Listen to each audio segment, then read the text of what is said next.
नमस्कार, आप देख रहे हैं 7C हिमाचल आजकल और मैं हूं दीक्षा कोहली।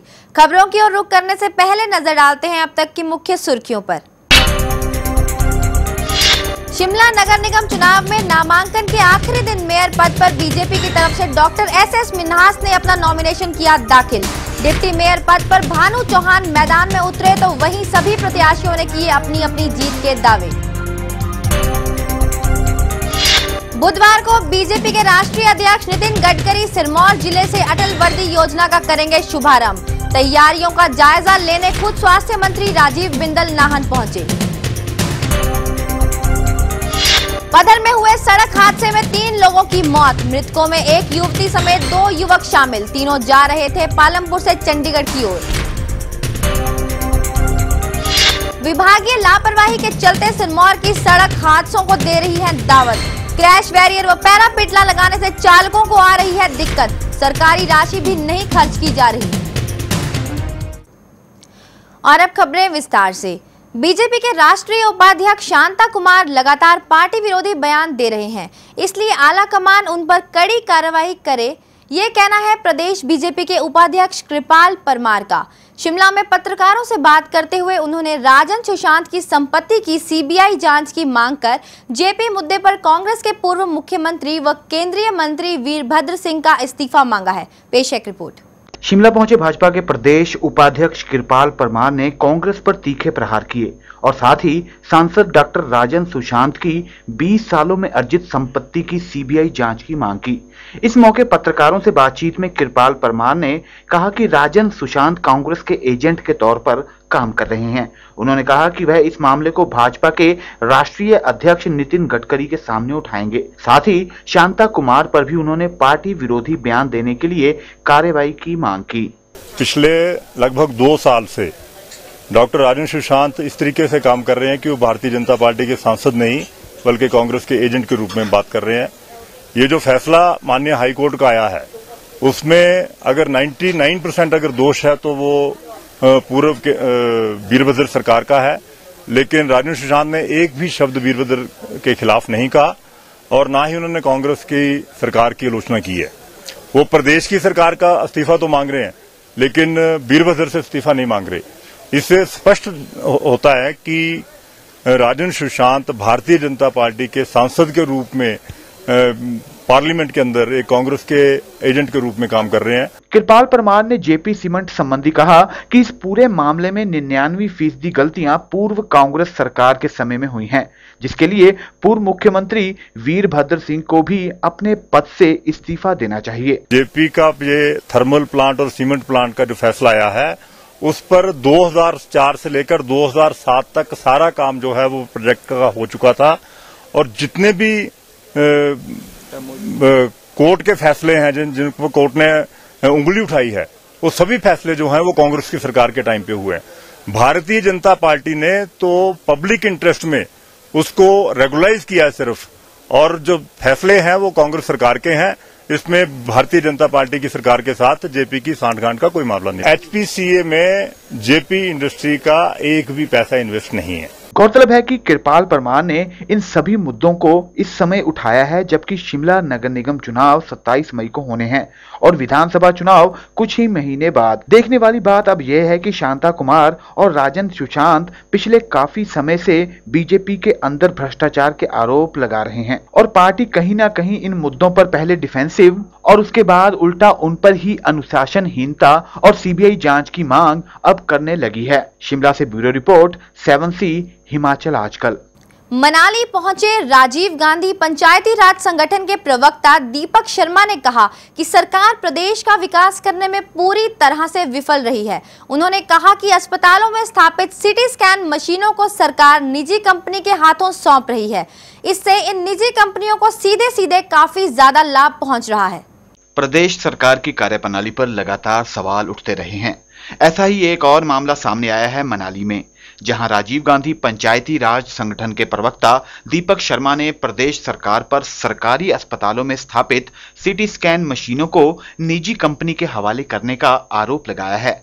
उनका कहना है कि सरकार का मकसद इन कंपनियों को सीधे सीधे लाभ पहुंचाना है। हर हॉस्पिटल में CT स्कैन मशीन स्थापित की जाएगी तो वो सिटी स्कैन जो मशीन जो स्थापित की जाएगी वो निजी हाथों में हिमाचल गवर्नमेंट सोच रही है। तो जो निजी हाथों में दे रही है, इसमें जो उनको फैसिलिटी दी जाएगी, वो जो गवर्नमेंट हॉस्पिटल होंगे उसमें उनको रूम दिया जाएगा, जो गवर्नमेंट हॉस्पिटल का रूम होगा उसको प्रोवाइड करना पड़ेगा। और ये जो सिटी स्कैन मशीन लगेंगी ये हर हॉस्पिटल में अभी इनको लगाना तय किया गया है। अब ये निजी कंपनियों को सीधा सा निजी लाभ पहुंचाने के लिए किया गया फैसला है। इसका राजीव गांधी पंचायती राज संगठन पुरजोर से विरोध करता है। उन्होंने प्रदेश सरकार पर आरोप लगाते हुए कहा कि सरकार हर मोर्चे पर विफल रही है और प्रदेश में सड़कों की हालत भी काफी बदतर होती जा रही है। उन्होंने कहा कि यदि सरकार ने सड़कों को सुधारने के लिए कोई कदम नहीं उठाए तो पंचायती राज संगठन आंदोलन करेगा। चुनाव नजदीक आते ही प्रदेश सरकार की आलोचना तेज हो गई है। विपक्षी पार्टियां सरकार को घेरने का कोई भी मौका नहीं छोड़ना चाहती हैं। साथ ही धूमल सरकार को सड़कों की सरकार भी कहा जाता है। तो किनके दामों में दम है, ये फैसला करना है जनता को। सोमवन से जो भी सड़कें जाती है उसकी हालत तो खस्ता है।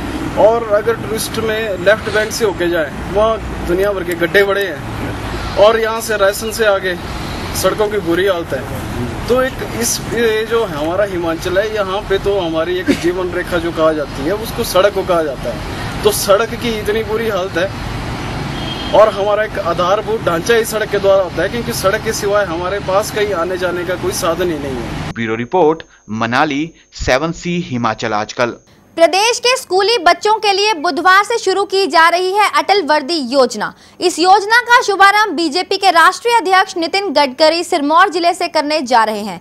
इसके लिए तैयारियां पूरे जोर शोर से जारी हैं। इस संबंध में नाहन पहुंचे बीजेपी के प्रदेश महामंत्री चंद्रमोहन ठाकुर ने कहा कि सरकार ने शिक्षा को बढ़ावा देने के लिए अनेक कदम उठाए हैं और इसी कड़ी में इस योजना की शुरुआत की जा रही है। बुधवार यानी कि 9 मई को प्रदेश सरकार के पिछले 4.5 साल के कार्यकाल की सबसे महत्वाकांक्षी योजनाओं में से एक अटल स्कूल वर्दी योजना का शुभारंभ सिरमौर जिले के नाहन से बीजेपी के राष्ट्रीय अध्यक्ष नितिन गडकरी करने जा रहे हैं।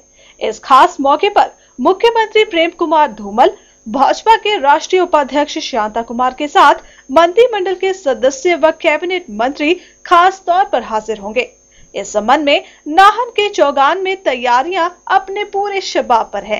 इन तैयारियों का जायजा लेने खुद बीजेपी के प्रदेश महामंत्री चंद्रमोहन ठाकुर पहुंचे और इस योजना के संबंध में जानकारी दी। कड़ी में ये योजना 63 करोड़ रुपए की लागत से हिमाचल प्रदेश में शुरू की जा रही है और इस योजना के अंतर्गत हर साल और साल में 2 बार पहली क्लास से 10वीं क्लास तक के बच्चों को मुफ्त में बहुत अच्छी वर्दी का वितरण किया जाएगा। उन्होंने कहा कि इस योजना के लिए राज्य सरकार ने 63 करोड़ रुपए का बजट रखा है और स्कूल की वर्दी पहली से 10वीं के बच्चों को हर साल 2 बार दी जाएगी।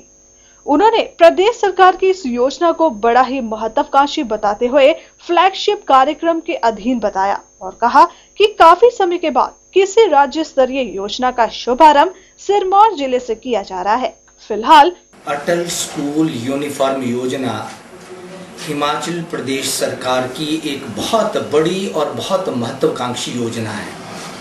अगर हम यूं कहें कि ये सरकार की फ्लैगशिप योजना है तो कोई अतिशयोक्ति नहीं होगी। मुख्यमंत्री जी का आभार व्यक्त करना चाहते हैं कि बड़े लंबे समय के बाद हिमाचल प्रदेश में जिला सिरमौर को इस योजना को लागू करने का हमें जो है ये अवसर दिया गया। चुनाव से पहले इस योजना को प्रदेश सरकार महत्वाकांक्षी और ऐतिहासिक बताकर एक बड़ा पॉलिटिकल माइलेज लेने की फिराक में है। नाहन से ब्यूरो रिपोर्ट, 7C हिमाचल आजकल। देश में लगातार बढ़ती महंगाई के लिए केंद्र की कांग्रेस सरकार पूरी तरह से जिम्मेवार है। नाहन पहुंचे स्वास्थ्य मंत्री ने कहा कि एक ओर जहां प्रदेश सरकार लोगों को महंगाई से राहत देने की कोशिश कर रही है, तो वहीं केंद्र की यूपीए सरकार इसे बढ़ाने में कोई कसर नहीं छोड़ रही। उन्होंने कहा कि प्रदेश सरकार ने अपने 4 सालों के कार्यकाल में आम आदमी के लिए कई कल्याणकारी योजनाएं चलाई हैं। इस दौरान उन्होंने बुधवार से शुरू होने जा रही अटल वर्दी योजना के संबंध में की जा रही तैयारियों का जायजा खुद पंडाल में जाकर किया। सरकार ने आम आदमी की चिंता करते हुए उसको केंद्र की कांग्रेस सरकार ने महंगाई बढ़ा करके आम आदमी का जीना दूभर कर दिया। Every third day they are rising the prices of essential commodities, diesel, petrol. It is government sponsored. मैंने कहा कि वो विकास के मुद्दे से हटाने के लिए हर समय कुछ ना कुछ करने का प्रयास करते रहेंगे, परंतु हम आम जनता के बीच में, आम आदमी के बीच में अपनी पॉजिटिव बात और पॉजिटिव काम के ऊपर जाने के लिए तैयार बैठे हैं। जेपी इंडस्ट्री मामला हिमाचल प्रदेश की राजनीति में गर्माता जा रहा है। हिमाचल लोकहित पार्टी ने भी इस मामले पर भाजपा सरकार को घेरा और कहा कि जेपी थर्मल प्लांट को मंजूरी बीजेपी सरकार के कार्यकाल में दी गई, जबकि कांग्रेस ने इसका भारी विरोध किया था। सोलन के कंडा घाट में हिलोपा अध्यक्ष महेश्वर सिंह ने कहा कि इस मामले की पूरी तरह जांच होनी चाहिए ताकि दूध का दूध और पानी का पानी हो सके। कि 2007 में जो पहले अनुमति कांग्रेस की सरकार ने दी थी और उसके अतिरिक्त जो थर्मल प्लांट की उन्होंने अनुमति मांगी थी उसको अस्वीकृत किया था कि ये नहीं दी जा सकती क्योंकि ये पर्यावरण को सारे को प्रदूषित करेगी। फिर कौन से कारण थे कि 2008 में आते ही श्रीमान धूमल जी ने उनको थर्मल प्लांट लगाने की अनुमति दी और उससे ऊपर फिर कोर्ट ने एक और बात कही है कि ये बिना बड़े लोगों के मिली भगत के ये सब संभव नहीं था, क्योंकि जो 2009 में जो आपकी एनवायरनमेंट क्लियरेंस CECA है उसने भी जो उनको क्लियरेंस दी है वो क्लियरेंस भी कोई बड़े ठोस जो इस प्रकार के रीजन होते हैं उनको देखते हुए नहीं दी है, लेकिन बोगस डॉक्यूमेंट्स के आधार पर दी गई है। अपनी लंबित मांगों को पूरा करने की मांग को लेकर हिमाचल पथ परिवहन निगम के कर्मचारियों ने शिमला में परिवहन निगम मुख्यालय के बाहर धरना प्रदर्शन किया। इस धरने में प्रदेश भर के परिवहन कर्मचारियों ने हिस्सा लिया। कर्मचारियों ने सरकार पर उनकी मांगों के प्रति किसी भी तरह का ध्यान न देने का आरोप लगाया। ये कर्मचारी पिछले करीब एक सप्ताह से प्रदेश के विभिन्न हिस्सों में गेट मीटिंग कर सरकार व निगम प्रबंधन के खिलाफ रोष व्यक्त कर रहे थे। इसके बाद शिमला में परिवहन कर्मचारियों का सरकार के खिलाफ आक्रोश फूट पड़ा है। पूरे प्रदेश से आए कर्मचारियों ने शिमला में धरना दिया। कर्मचारियों का कहना था कि सरकार ना तो इनके लंबित वित्तीय लाभ दे रही है और ना ही खाली पदों सहित अन्य मांगे मान रही है। इससे उनको आंदोलन करने पर मजबूर होना पड़ रहा है। हमारी मांगे, मुख्य मांग जो है हिमाचल पथ परिवहन निगम को रोडवेज का दर्जा दिया जाना है। रोडवेज का दर्जा हम इसलिए मांग रहे हैं क्योंकि हिमाचल पथ परिवहन निगम के कर्मचारियों को उनके जो देय वित्तीय लाभ है वो समय के ऊपर नहीं दिए जा रहे हैं। सरकार ने समय रहते यदि कर्मचारियों की मांगों के संबंध में कोई फैसला नहीं लिया तो उनका आंदोलन उग्र रूप ले सकता है। इससे सरकार के साथ साथ प्रदेश की जनता को भी असुविधा उठानी पड़ सकती है। ब्यूरो रिपोर्ट 7C हिमाचल आजकल। पधर के खंड विकास कार्यालय में पंचायत समिति द्रंग के सदस्यों ने बैठक का बहिष्कार कर विभिन्न विभागों के अधिकारियों पर अपना रोष जताया। पंचायत समिति के सदस्यों ने कहा कि पिछले एक साल से अलग अलग विभागों के अधिकारी त्रैमासिक बैठकों में भाग नहीं लेते, जिससे उन्हें विकास कार्यों को करवाने में सही से जानकारी नहीं मिल पाती। इस बारे में पंचायत समिति के उपाध्यक्ष परमदेव यादव ने कहा कि पिछले एक साल से अधिकारी नदारद हैं और सूचना देने के बाद भी बैठकों में हिस्सा नहीं लेते। कि इस बैठक में हमारे लोगों को पीछे से अब तक काफ़ी असुविधा का सामना करना पड़ रहा है और जो जनहित में लोगों ने, हमारे सम्मानीय सदस्यों ने जो मुद्दे उठाए हैं उनका जवाब आज तक विभागों से संतोषजनक न मिल पाने की वजह से आज इस बैठक का बहिष्कार किया गया, ताकि भविष्य में वो विभागाध्यक्ष या कर्मचारी जो कि पंचायती राज संस्था में उनका इस समिति में हाजिर होना जरूरी है वो आए और हमारे माननीय सदस्यों का जो भी जनहित के मुद्दे हैं उनका संतोषजनक जवाब दे, ताकि लोगों के विकास में हमारी भूमिका जो सुनिश्चित की गई है उसमें हम पूर्ण रूप से सफल हो सके। 7C हिमाचल आजकल में खबरों का सिलसिला जारी है। फिलहाल वक्त हो चला है एक छोटे से ब्रेक का। ब्रेक के बाद आपको दिखाएंगे कि सिरमौर में लोक निर्माण विभाग सड़क सुरक्षा के प्रति लापरवाही बरतते हुए यात्रियों की कीमती जानों से कर रहा है खिलवाड़। आप बने रहिए 7C हिमाचल आजकल के साथ।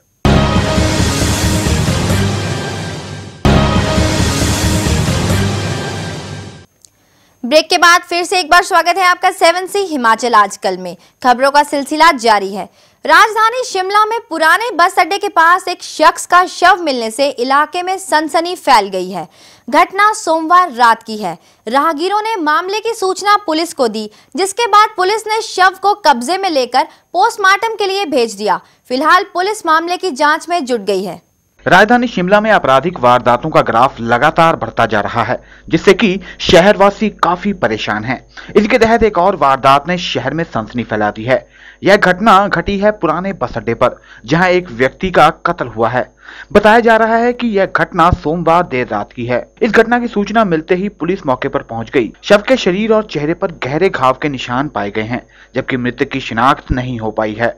इस मामले संबंधी शिमला के एसपी सोनल अग्निहोत्री का क्या कहना था, आइए सुनते हैं। इसके ऊपर से हमें जितने क्लू मिल रहे हैं उसके ऊपर से हमने इन्वेस्टिगेशन स्टार्ट कर दी है और इसमें इंक्वेस्ट करके इसको पोस्टमार्टम के लिए भेज दिया है।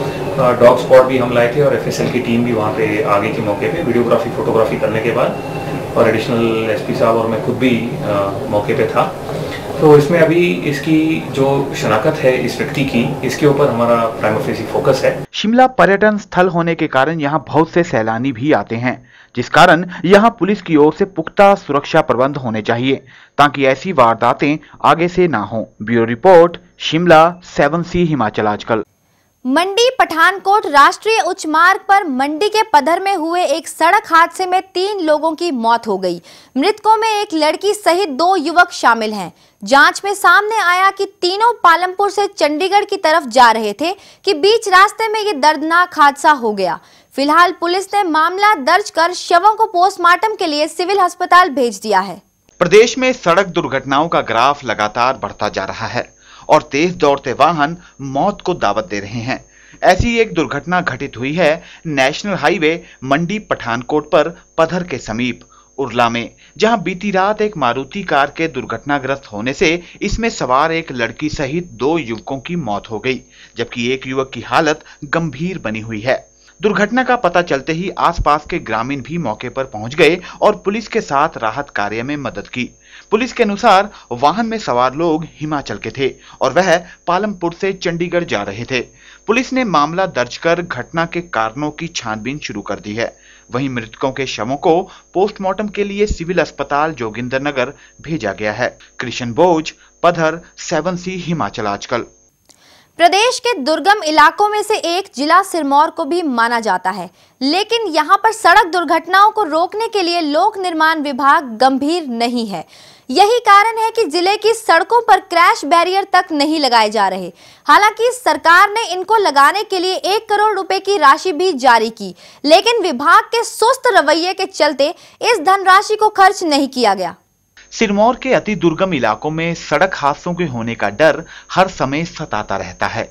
यही नहीं, सड़कों के संकरे मोड़ों को चौड़ा करने का काम भी लोक निर्माण विभाग नहीं कर रहा, तो दूसरी तरफ सड़कों पर क्रैश बैरियर और पैरापिट लगाने के लिए भी विभाग पूरी तरह ढुलमुल रवैया अपना रहा है। ये आलम तब है कि जब इस काम के लिए सरकार की तरफ से 1 करोड़ रुपए की राशि तक जारी की गई है, लेकिन खाना पूर्ति के लिए महज कुछ स्थानों पर ही ये बैरियर विभाग लगा पाया है, जबकि सड़कों का ज्यादातर हिस्सा वैसा ही पड़ा है। स्थानीय लोगों की माने तो यहाँ पर सावधानी के लिए क्रैश बैरियर लगाने का काम विभाग सुस्त चाल से कर रहा है। आज मैं हरिपुरधार से जब मैं आया तो मैं देख रहा था कि यहाँ पे कहीं पे भी कोई किनारा नहीं है, और हर साल सुनने में आता है 20-25 लोग हर साल सड़क दुर्घटनाओं में यहाँ पे मारे जाते हैं। सरकार उनको कंपनसेशन भी देती होगी, इंश्योरेंस कंपनी के ऊपर भी बड़ी लाइबिलिटी आती होगी, तो हर सरकार करोड़ों रुपए लाइबिलिटी पे कंपनसेशन में उनको देती है। अगर उतने पैसे वो उस पर पैरापिट पे लगा दे तो लोगों की जान जानी तो बच जाएगी कम से कम। यहाँ के बाशिंदों ने कहा कि प्रदेश सरकार सिर्फ उद्घाटन करने में लगी हुई है और सड़कों की हालत के साथ ना तो दुर्घटनाओं को रोकने के लिए क्रैश बैरियर लगाए गए और ना ही पैरापिट। इन लोगों ने कहा कि विभाग ने अभी तक इस इलाके की सड़कों को चौड़ा नहीं किया और ना ही कोई सिग्नल व यातायात संबंधी जागरूकता कैंप लगाया है। सरकार जो है आज जो है बीजेपी सरकार का 4.5 साल का जो कार्यकाल हो चुका है, उसमें जो ज़्यादातर सरकार जो है उद्घाटन करने में मशरूक है, और जो सड़कों की हालत इतनी दयनीय हो चुकी है कि जो है कहीं सड़कों में जो है टर्निंग पॉइंट पे जो है ब्लाइंड मोड्स हैं, वहाँ पे कोई सिंबल नहीं लगे हुए हैं। सारी जो है कोई अवेयरनेस जो है कैंप नहीं लगते हैं सरकार की ओर से। साइड पैराफिट के बुरे हाल हैं, कहीं साइड पैराफिट नहीं लगे हुए हैं। और जो है पिछले फरवरी से लेकर अभी तक जो है 14 लोग जो है इस KNDC रोड पर जो है एक्सपायर हो चुके हैं। सिरमौर जैसे पर्वतीय जिले में जहां पर सड़कें काफी तंग हैं, वहीं पर क्रैश बैरियर या पैरापिट जैसे ट्रैफिक साइन ना लगाने से हर समय खासकर रात को किसी न किसी बड़े हादसे की आशंका बनी रहती है। अगर PW विभाग इन कामों को तेजी से पूरा करे तो लाजिमी तौर पर सड़क हादसों में काफी ज्यादा कमी आ सकती है। सतीश शर्मा, नाहन, 7C हिमाचल आजकल। विश्व रेड क्रॉस दिवस के मौके पर सोलन में स्कूली बच्चों और रेड क्रॉस के सदस्यों ने संयुक्त रूप से जागरूकता रैली निकाली। इस मौके पर यहां के रेस्ट हाउस में एक रक्तदान शिविर का भी आयोजन किया गया। इस मौके पर उपायुक्त मीरा मोहंती ने लोगों से आह्वान किया कि वे रेड क्रॉस की गतिविधियों में बढ़ चढ़कर हिस्सा लेकर समाज कल्याण के कामों में अपनी अहम भूमिका निभाएं। शिविर में अक्षम लोगों को बनावटी अंग भी दिए गए। आज प्रोग्राम में बच्चों का रैली था सुबह और फिर उसके बाद हमारा ब्लड डोनेशन कैंप था। We are also thankful to Durga charitable trust of Howrah जिन्होंने wheelchair and artificial limbs भी प्रदान किए कुछ बच्चों को। एंड साथ ही बच्चों का डिक्लेमेशन एंड स्लोगन राइटिंग कॉन्टेस्ट भी था। एंड बहुत इंटरेस्टिंग व्यूज़ आए बच्चों से, बहुत इंटरेस्टिंग स्लोगन्स आए। एंड वी आर श्योर कि ये आगे हमें बच्चों में उत्सुकता बढ़ाने के लिए ये हमारा आगे काम आएगा, इससे मिलेगा काफ़ी लोगों को और भी रहना। और अब कुछ खबरें शिमला नगर निगम से जुड़ी हुई, जहां पर नामांकन के आखिरी दिन बीजेपी की तरफ से मेयर प्रत्याशी डॉक्टर SS मिन्हास ने अपना नामांकन दाखिल किया, तो दूसरी तरफ सभी प्रत्याशियों ने अपनी अपनी जीत के दावे किए।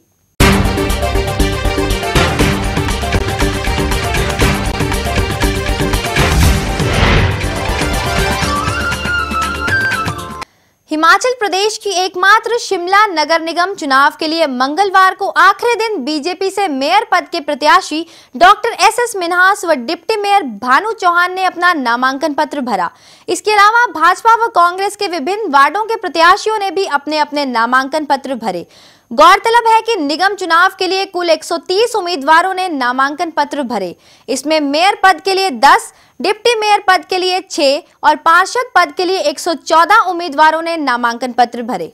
मंगलवार को शिमला के जिला उपायुक्त कार्यालय का नजारा बदला हुआ था।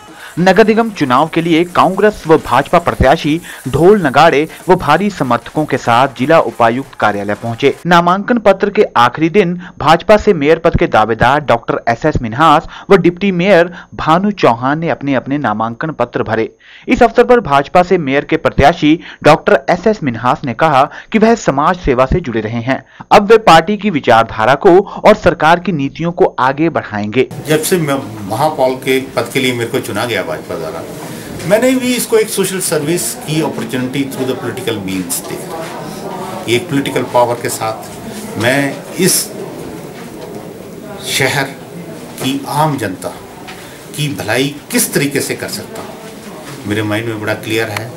ये कैपिटल सिटी है, यहाँ के लोकल बाशिंदे हैं और यहाँ बाहर से भी लोग आते हैं। इन सब तीनों के तीनों तरह के लोगों की किस तरीके से हम ख्वाब पूरे कर सकते हैं। हालांकि सोमवार को कांग्रेस की तरफ से मधुसूद और माकपा के संजय चौहान ने पहले ही अपना नामांकन दाखिल कर दिया था और पेपर दाखिल करने के बाद दोनों ने अपनी अपनी जीत के दावे भी किए। पार्टी के सभी नेताओं का सबका धन्यवाद करना चाहूँगी और मैं इसमें पूरी जीत इनको हासिल करके हम लेके आएंगे, मैं इसका पूरा विश्वास दिलाती हूँ। और जो काम जैसे अभी हम 2.5 साल से मेयर थे, तो जो काम अधूरे रह गए हैं, काफ़ी काम जो लोगों की सुविधाओं के हैं, वो सब हमने सोचा है इस बार इस टर्म में अगर हमें मौका मिला, जनता हमको सहयोग देगी, हमें जिता के लाएगी, तो हम जरूर उनको पूरा करेंगे। अगली जो नगर निगम होगी पूर्ण बहुमत से महापौर, उप महापौर और पूर्ण बहुमत जो है वो CPIM का जो होगा और जनता की सेवा के लिए जो है CPIM को जनता जो है इस बार मौका प्रदान करेगी। आप पूरे 25 वार्डों में डेफिनेटली हमने कहा है कि जो जनता की जो एक आवाज़ कांग्रेस और भाजपा का विकल्प एक लंबे अरसे से जो जनता मांग कर रही थी वो CPIM शिमला शहर के अंदर है और हमें महसूस हो गया है कि ये शिमला नगर निगम पर सीपीआईएम का कब्जा जो है वो होगा। इसके अलावा मंगलवार को ही कांग्रेस के डिप्टी मेयर पद के दावेदार देवेंद्र चौहान ने भी अपना नामांकन पत्र भरा। आखिरी दिन कांग्रेस व भाजपा के कई वार्डों के प्रत्याशियों ने भी अपने अपने नामांकन पत्र भरे। आपको बता दें कि नाम वापसी की आखिरी तारीख 11 मई रखी गई है। भूपेंद्र चौहान, शिमला, 7C हिमाचल आजकल।